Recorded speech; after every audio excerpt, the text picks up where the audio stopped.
Today I will discuss some basic principles of Ayurveda. See, success of any science depends on its fundamental principle, and Siddhant is an Ayurvedic term which denotes basic and fundamental principle.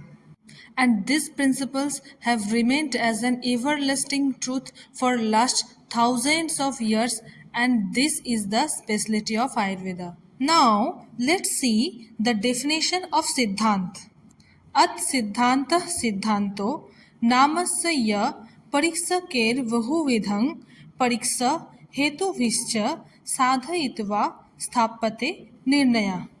So, Siddhant is the conclusion which is established by scientists after testing in several ways and on providing it with reasoning. Siddhant are of four types: Sarvatantra Siddhant, Pratitantra Siddhant, Adhikaran Siddhant, and Avivagam Siddhant. Now, let's understand each of these Siddhant with examples. Firstly, Sarvatantra Siddhant.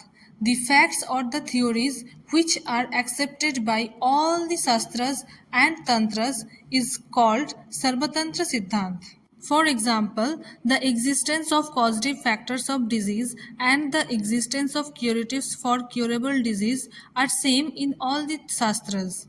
Secondly, Pratitantra Siddhant, the established truth which is limited to only one Shastra or text, and the theory may differ in other Shastra or Tantra. For example, Charak accepts Indriyas as 5, but in other scriptures 6 Indriyas are told, including Man. Third one is the Adhikaran Siddhant, which is the truth implied from a given. For example, it is said that no liberated soul indulges in action, which means once salvation is attained, there is no question of indulging the soul into any action. And this is the context. And from this context, the theories like Karmafal, which is the fruit of action, liberation of soul, which is moksha, and existence of life after death, etc. theories are known. And the fourth one is Avivagam Siddhant, which is neither proved by Praman or nor Apta reasoning. It is simply explained while debate. Now let's understand the Panch Mahabhut theory, which is one of the most important theory of Ayurveda. This principle basically deals with the 5 basic elements, which are Akash, Vayu, Tej, Jal and Prithvi.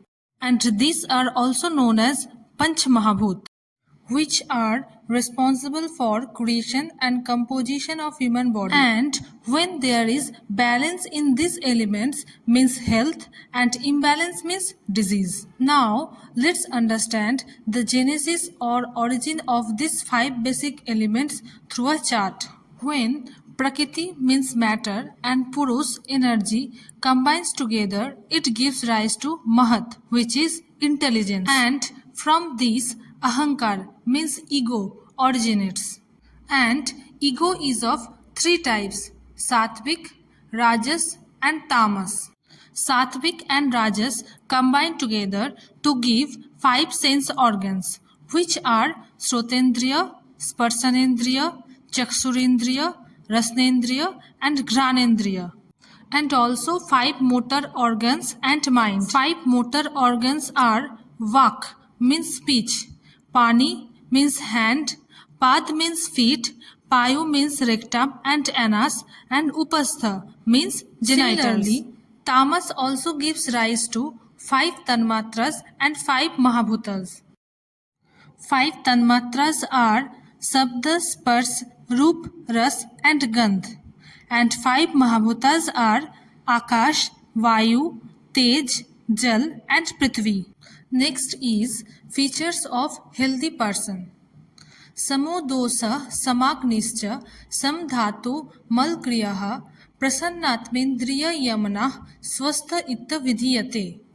This slok is taken from Sushrut Samhita Sutra Sthan 15 chapter and 47 slok. And this slok is very important slok, so please learn it. Hence, the person is called as healthy if he has balanced or equilibrium condition of all the dos, dhatu Mal and Agni. And these dos, Dhatu, Mal and Agni are the specific scientific terms of Ayurveda which we will learn in detail in the upcoming chapters. But now let's discuss these scientific terms briefly. Dosha. Our body consists of three dosas which are Vata, Pitta and Kapha.